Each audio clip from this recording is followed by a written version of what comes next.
Boy, I can't believe it's so hot out. I know it's almost July 25th, but this is ridiculous. I think I'm gonna go inside and get something cool to drink.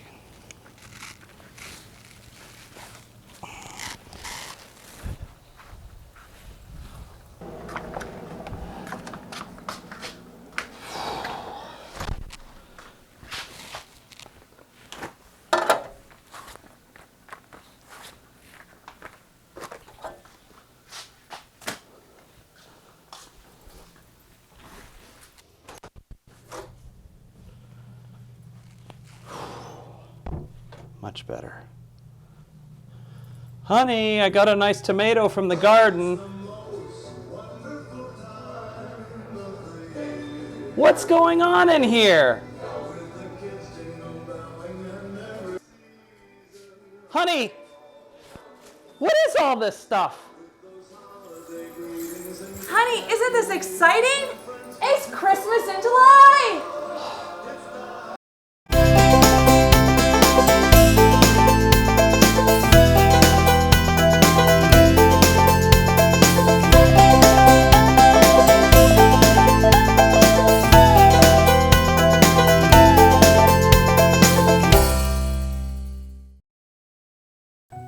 Welcome back to the Roaming Homesteaders.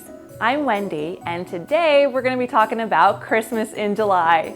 I know you may think it's July, why am I even thinking about Christmas? But that's exactly why you need to be thinking about it now, to start preparing for Christmas in 5 months.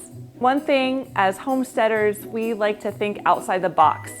And Christmas time kind of tends to draw us back into the world a bit, where people are just trying to get the best toys, the best things for their loved ones. And there's nothing wrong with that. There's nothing wrong with going to the mall or Walmart or wherever you go and shop. But I'm here to tell you that this year, I think we all need to start thinking outside the box.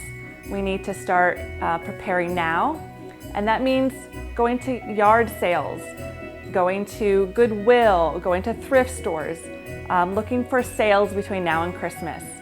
You know, trying to get away from the materialism and, you know, the things that kind of draw us back in at Christmas time because we want the best of everything. But if we start playing now, we can come up with ideas for our loved ones that are thoughtful. They're really taking into consideration, you know, what their wants and desires are, but doing it in a way that's not so just give me, you know, buying the biggest thing or the best thing of something. You may be wondering what this has to do with homesteading. Well, as homesteaders, we're trying to be more self-reliant, self-sufficient. We're trying to get away from the world's way of doing things, and that includes gift giving, whether it's a birthday or Christmas. Trying to get away from how the world does things, how the world sees things. And as a homesteader, we're trying to think outside the box in that as well. And I don't think homesteaders even really think about this, and I think we should. I think that you know, our grandmas, our great-grandparents definitely did not, you know, have Walmart to go and get something. They were thoughtful in the gifts that they were giving to someone. They were sewing something, they were making something. And usually, you know, it was something very small. And now it seems like everyone's getting like 10 gifts at least, if not more. And then it just ends up sitting there and going to waste just a couple of days, weeks, months later. Another aspect is better quality. By you making something, you're putting the time and effort into something and you're doing a good job at doing it instead of going to Walmart and buying something that's mass produced. Here's one thing that you can try. How about putting a money cap on how much money you're going to spend on someone? Or as a family, you know, instead of buying 5 gifts for, you know, each person in the family, maybe you're in charge of buying one for grandma, and grandma's buying one for grandpa, and grandpa's buying one for Aunt Judy. You know, instead of everyone buying everyone a gift. Regifting something. Everyone has something in their house that they're not using, they don't want, they don't like. They can give those gifts to someone else. You know, as long as it's not beat up or or really, messed up or something, or giving it back to the person who gave it to you. Making something is another aspect of this. You can make clothes, dish towels, you can knit or crochet socks, blankets, or something else. You can make homemade lotions, soap, lip gloss, candles. You can give away the canned goods that you're making right now in your summer home. Things that maybe your neighbor or a loved one isn't preserving because they don't know how to do that.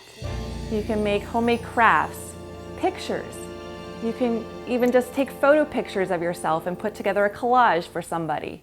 All these kind of things are homemade, made with love that other people love to receive. Grandparents love getting pictures from their grandchildren. They love the pictures that were made over the course of a year to see how their grandchild has grown, especially if they live far away. Another thing that is very helpful and people love to get are experiences. So you can offer to take somebody, to the local library if they can't get out, or a grocery store, or you could take them to the local park or fun activity in your area like apple picking, peach picking, something of the sort.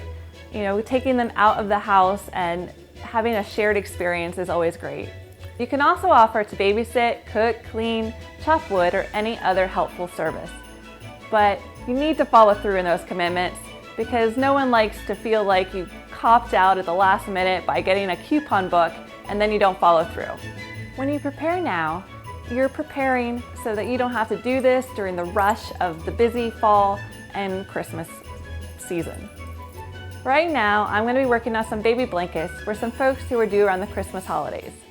And of course, it never hurts to get into this Christmas spirit early, baking cookies with your family and listening to some Christmas music. So let's get started now.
Thank you for watching this episode of the Roaming Homesteaders.